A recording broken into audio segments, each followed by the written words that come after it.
Hello friends, എല്ലാവർക്കും ചെമ്മതിരിപ്പോൻ്റെ പുതിയ episode വീഡിയോയിലേക്ക് സ്വാഗതം. അപ്പോൾ ഞാനിന്ന് വീഡിയോ ചെയ്യുന്നത് നമ്മുടെ പഴനിക്കടുത്താണ് കേട്ടോ. അതുകൊണ്ട് തന്നെ ചെറിയ വണ്ടിയുടെ ഒച്ചയും ബഹളമൊക്കെ ഉണ്ടാവും. ദയവ് ചെയ്ത് ഇന്നൊന്ന് സഹായിക്കുക. അപ്പോൾ നമുക്ക് എപ്പിസോഡിലേക്ക് കിടക്കാം.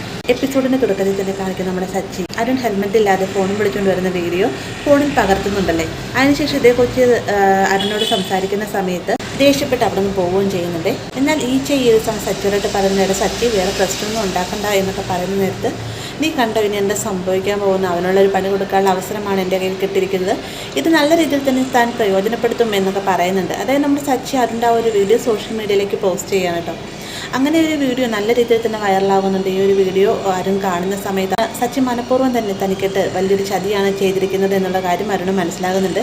അങ്ങനെ ഒരു വീഡിയോ കണ്ടുകൊണ്ടിരിക്കുന്ന സമയത്താണ് മറ്റൊരു പോലീസുകാരൻ വന്നതിന് ശേഷം അരുൺ സാറിനെ എസ് ഐ സാർ അന്വേഷിക്കുന്നുണ്ടെന്ന് പറയുന്നത്. അങ്ങനെ എസ് ഐയുടെ അടുത്തേക്ക് ചെല്ലുന്ന സമയത്താണ് ഇങ്ങനെ ഒരു വീഡിയോ വൈറലായിട്ടുണ്ടായിരുന്നു. എന്താ അരുൺ ഇങ്ങനെയൊക്കെ ചെയ്ത് നിയമം സംരക്ഷിക്കേണ്ട നമ്മൾ തന്നെ നിയമം തെറ്റിച്ച് കഴിഞ്ഞാൽ സാധാരണക്കാരായ ജനങ്ങളെ പറ്റി പറയേണ്ട കാര്യമുണ്ടോ എന്നൊക്കെ ചോദിക്കുന്ന നേരത്ത് സാർ അത് മനഃപൂർവ്വം ചെയ്തല്ല, അമ്മയ്ക്ക് മെഡിസിൻ മേടിക്കാൻ ഇറങ്ങിയ സമയത്ത് വേഗം തിരക്ക് പിടിച്ചിറങ്ങിയതുകൊണ്ടാണ് ഹെൽമെറ്റ് എടുക്കാൻ മറന്നതെന്നും പോകുന്ന വഴി അത്യാവശ്യമായൊരു കോൾ വന്നതുകൊണ്ടാണ് കോൾ അറ്റൻഡ് ചെയ്യേണ്ട അവസ്ഥ വന്നതെന്നൊക്കെ പറയുന്നുണ്ടെങ്കിലും പോലീസുകാരൻ പറയാണ് സാധാരണക്കാരൻ ഇങ്ങനെയൊക്കെ ചെയ്ത് കഴിഞ്ഞാൽ നമ്മൾ അവരോട് ക്ഷമിക്കാറൊന്നുമില്ല, അവരോട് നമ്മൾ ഫൈൻ മേടിക്കാറില്ലേ, അതുകൊണ്ട് തന്നെ നിയമത്തിലിരിക്കുന്നത് അരുൺ തന്നെ ഇങ്ങനെ തെറ്റ് ചെയ്തുകൊണ്ട് അരുണ് സസ്പെൻഷൻ ഓർഡർ ആയിട്ട് കിട്ടിയിട്ടുണ്ടെന്നൊക്കെ പറയുമ്പോൾ അരുൺ ഭയങ്കര ഷോക്കാവുന്നുണ്ട് കേട്ടോ. തന്നെ ഭാഗം ന്യായീകരിച്ച് സംസാരിക്കാനായിട്ട് അരുൺ ശ്രമിക്കുന്നുണ്ടെങ്കിൽ പോലീസുകാരൻ പറയുന്നുണ്ട് എന്തൊക്കെ പറഞ്ഞിട്ട് കാര്യമില്ലായിരുന്നു, നീ അയാൾ കൊടുക്കാൻ ശ്രമിച്ചിട്ട് അവസാനം നിനക്ക് തന്നെ ഭാര്യയായിട്ട് വന്നില്ല. അതാ പറയുന്നത് ചിലർ നമ്മുടെ ജീവിതത്തിലേക്ക് വന്നു കഴിഞ്ഞാൽ അവരെ അവോയ്ഡ് ചെയ്യുന്നതായിരിക്കും നല്ലത്, എന്തായാലും സസ്പെൻഷൻ ഓർഡർ കിട്ടിയതല്ലേ, കുറച്ച് നാൾ വീട്ടിൽ ഇരിക്കുക എന്ന് പറഞ്ഞിട്ട് പോലീസുകാരനെ ഒരു ഓർഡർ അരുണിൻ്റെ കയ്യിലേക്ക് കൊടുക്കുകയാണ്. അരുണാണെങ്കിൽ ആ ഒരു സംഘത്തോടെ പുറത്തേക്ക് വന്നതിന് ശേഷം എനിക്കിട്ട് പാറ് ചെയ്ത് അവനെ കിട്ടും നല്ല പണി തന്നെ ഞാൻ കൊടുക്കുമെന്നൊക്കെയാണ് മനസ്സിൽ ചിന്തിച്ചുകൊണ്ടിരിക്കുകയാണ് കേട്ടോ. അതിനുശേഷം കാണിക്കുന്ന മധുസൂദനായിട്ടോ. മധുസൂദൻ ഒരുപാട് സമയം ആരെയോ ഫോൺ ചെയ്തിട്ട് എടുക്കാത്തതുകൊണ്ട് തന്നെ നിരാശയോട് നിൽക്കുന്ന സമയത്താണ് മഹിമ അങ്ങോട്ടേക്ക് വരുന്നത്.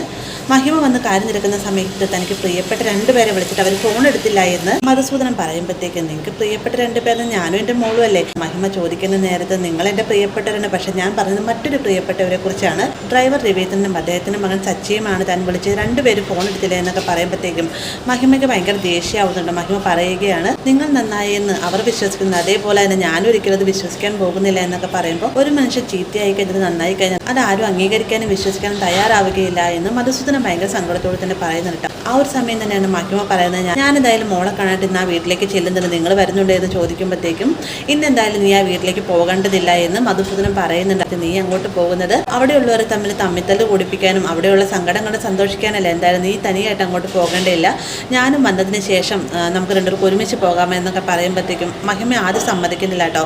എന്നാൽ മധുസൂദനൻ പറയുന്നത് നീ തന്നെയായിട്ടുള്ള യാത്ര ഒരിക്കലും വേണ്ട മഹിമേ, നീ തന്നെ പോയി കഴിഞ്ഞാൽ ശരിയാവില്ല, ഞാനുണ്ടെന്നാണെങ്കിൽ നിന്റെ നാവിന് തടയാൻ ഞാനുണ്ടല്ലോ, ഞാനിവിടെ ഉള്ള സമയത്ത് മാത്രമേ നീ ആ വീട്ടിലേക്ക് ചെന്നാൽ മതിയെന്ന് ഒരു ദേഷ്യത്തോടു കൂടി തന്നെ മഹിമയോട് പറഞ്ഞതിന് ശേഷം അവിടെ നിന്ന് പോവുകയും ചെയ്യുന്നുണ്ട്. മഹിമയാണെങ്കിലോ ആകെ ദേഷ്യപ്പെട്ട് അങ്ങനെ നിൽക്കാണ്ട്. പിന്നീട് കാണിക്കുന്ന അരുണിൻ്റെ അമ്മ വളരെ സങ്കടത്തോടെ ഇങ്ങനെ മുൻവശത്തിരിക്കുന്ന സമയത്താണ് ദേവു അങ്ങോട്ടേക്ക് വരുന്നത്.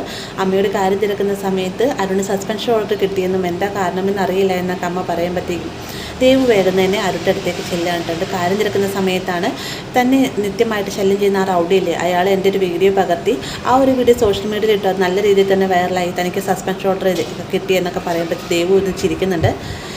എനിക്ക് സസ്പെൻഷൻ കിട്ടിയെന്നത് നീ എന്തിനാ ചിരിക്കുന്നത് ദേവു എന്ന് ചോദിക്കുമ്പോഴത്തേക്കും അല്ല ഞാൻ ഹെൽമെറ്റ് വെച്ചിട്ട് വരാത്തതിന് അരുണേട്ടൻ ഒരു തവണ എൻ്റെന്ന് പിഴ ഈടാക്കിയതല്ല, അരുണേട്ടൻ ഒരു സത്യസന്ധനായിട്ടുള്ള പോലീസുകാരനാണെന്ന് എനിക്കറിയാം, പക്ഷേ ഏതൊരു പോലീസുകാരനും ഒരു അബദ്ധം പറ്റില്ല സാറേ, ഇതേക്കുറിച്ച് ഒത്തിരി സങ്കടപ്പെടുന്നു വേണ്ട, ഞാൻ മറ്റൊരു കാര്യം സംസാരിക്കാനാണ് വന്നത്, എത്രയും വേഗം തന്നെ നമ്മുടെ കല്യാണ കാര്യത്തെക്കുറിച്ച് ഞാൻ വീട്ടിൽ പറയാൻ പോവുകയാണ്, അതേക്കുറിച്ച് സംസാരിക്കുന്നതിന് വേണ്ടിയിട്ടാണ് അരുണേട്ടൻ കാണാൻ ഞാൻ വന്നത് എന്നൊക്കെ പറയുമ്പോൾ അരുണിന് ഭയങ്കര സന്തോഷമാവുന്നുണ്ടോ.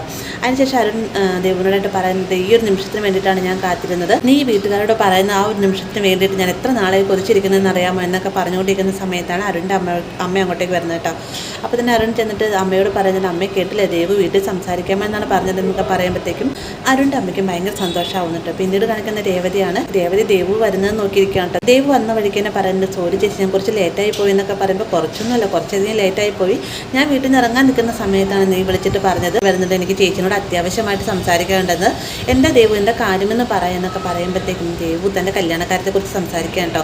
താൻ ഒരാളുമായിട്ട് പ്രണയത്തിലായിരുന്നുള്ള കാര്യം ചേച്ചിനോട് പറഞ്ഞിരുന്നല്ലോ, എന്തായാലും ആ വിവാഹത്തിനുള്ള സമയമായിട്ടുണ്ടെന്ന് എനിക്ക് തോന്നുന്നു, നാളെ ഞാൻ ഭഗവതി ക്ഷേത്രത്തിൽ അദ്ദേഹവുമായിട്ട് വരാം, ചേച്ചി സച്ചേനായിട്ട് വരണം, അവിടെ വന്നതിന് ശേഷം ഇദ്ദേഹത്തെ ഞാൻ പരിചയപ്പെടുത്തി തരാം എന്നൊക്കെ പറയുമ്പോഴത്തേക്കും രേവതിക്കും ഭയങ്കര സന്തോഷമുണ്ട്. ഇവർ കുറേ നാളായിട്ട് ഇങ്ങനെ ആഗ്രഹിക്കുന്നൊരു കാര്യമാണ് നമ്മുടെ ദേവുവിൻ്റെ കല്യാണം എന്ന്. അതുകൊണ്ട് തന്നെ രേവതി പറയുന്നുണ്ട്, ഇത്ര വേഗമെങ്കിലും ഒരു തീരുമാനം എടുത്തല്ലോ, നാളെ സച്ചേനും കുട്ടിക്കൊണ്ട് ഞാൻ അമ്പലത്തിലേക്ക് വരാമെന്നൊക്കെ പറയുമ്പോഴത്തേക്കും ഞാൻ ഇത്രയും വൈകി എന്തെങ്കിലും ഒരു തീരുമാനം എടുത്ത് ചേച്ചിക്ക് അറിയാമോ എന്ന് ചോദിക്കുമ്പോഴത്തേക്കും എന്താ ദേവു കാര്യമെന്ന് രേവതി ചോദിക്കുന്നത് മറ്റൊന്നും കൊണ്ടല്ല, എനിക്ക് സച്ചേനെ പോലെ തന്നെ, അതായത് ചേച്ചിക്ക് കിട്ടിയൊരു നല്ലൊരു ജീവിതം തന്നെ എനിക്ക് കിട്ടണമെന്നുണ്ടായിരുന്നു. ഞാൻ കെട്ടാൻ പോകുന്ന ആൾ എൻ്റെ വീട്ടുകാരെയും എന്നെയും ഒരേ രീതിയിൽ തന്നെ, അതായത് സച്ചേനെ പോലെ എന്നെ കുടുംബം സംരക്ഷിക്കുന്നവനാവണമെന്ന് എനിക്കൊരു ആഗ്രഹമുണ്ടായിരുന്നു. നല്ലൊരു മനുഷ്യൻ തന്നെയാണ് ഞാൻ തിരഞ്ഞെടുത്തിരിക്കുന്നതെന്നൊക്കെ ദേവു പറയുമ്പോഴത്തേക്കും രേവതിക്ക് ഭയങ്കര സന്തോഷമാവുന്നത്. രേവതി പറയുന്നുണ്ട്, എന്തായാലും സച്ചേനെ കുട്ടിക്കൊണ്ട് നാളെ വരാം, നീ എന്തായാലും ഞങ്ങൾക്ക് സർപ്രൈസ് എന്നല്ലേ, നാളെ സച്ചേനും സർപ്രൈസ് തരാം. സച്ചേനും കുട്ടിക്കൊണ്ട് വരുന്ന സമയത്ത് ഇതിന് വേണ്ടിയിട്ടാണ് വരുന്നത് എന്നുള്ള കാര്യം ഞാൻ പറയുന്നില്ല, നമുക്ക് അവിടെ വെച്ച് കാണാമെന്ന് പറഞ്ഞിട്ട് രേവതി അവിടെ നിന്ന് പോവുകയും ചെയ്യുന്നുണ്ട്. പിന്നീട് കാണിക്കുന്നത് സച്ചിയുണ്ട്. സച്ചി ഫോണിലേക്ക് നോക്കിയതിന് ശേഷം താൻ പോസ്റ്റ് ചെയ്ത വീഡിയോ വൈറലായെന്നും മാത്രമല്ല ഇതിൻ്റെ പേരിൽ അരുണ് സസ്പെൻഷൻ കിട്ടിയല്ലോ എന്നൊക്കെ ഓർത്തുമ്പോൾ സച്ചിക്ക് ഭയങ്കര സന്തോഷമാവുന്നുണ്ട്. ആ ഒരു സമയം തന്നെയാണ് രേവതി അങ്ങോട്ടേക്ക് വരുന്നത്. സൻ്റെ സന്തോഷം കാരണം രേവതിയെ കയ്യിലെടുത്ത് പൊക്കുന്ന സമയത്ത് രേവതി കാര്യം തിരക്കുമ്പോഴാണ് താനിങ്ങനെ തന്നെ കൊടുക്കാൻ ശ്രമിച്ച പോലീസുകാർക്ക് 8ൻ്റെ പണി നൽകിയിട്ടുണ്ടെന്നും അദ്ദേഹം ഫോൺ വിളിച്ചുകൊണ്ട് വന്ന വീഡിയോ താൻ സോഷ്യൽ മീഡിയയിൽ പോസ്റ്റ് ചെയ്ത് ആ വീഡിയോ വൈറലായി അദ്ദേഹത്തിന് സസ്പെൻഷൻ ഓർഡർ കിട്ടിയെന്നൊക്കെ സച്ചി പറയുമ്പോഴത്തേക്കും രേവതിക്ക് അതിന് ഭയങ്കര ഷോക്കാവുന്നു കേട്ടോ. കാരണം ഇനി എന്തായിരിക്കും വരാൻ പോകുന്നത്, ഇനി എന്തൊക്കെയോ കാര്യങ്ങൾ ഇന്ന് പിന്നാലെ തന്നെ സംഭവിക്കാൻ പോകുന്നുണ്ടെന്നുള്ള കാര്യം രേവതിക്ക് വ്യക്തമായി തന്നെ മനസ്സിലാകുന്നുണ്ട്. ആ ഒരു ഭാഗത്തിലൂടെ ഇന്നത്തെ എപ്പിസോഡ് അവസാനിക്കുന്നത്. വീഡിയോ ഇഷ്ടമായി കഴിഞ്ഞാൽ ലൈക്ക് ചെയ്യാനും കൂടെ ചാനൽ സബ്സ്ക്രൈബ് ചെയ്യാനും മറക്കരുത്.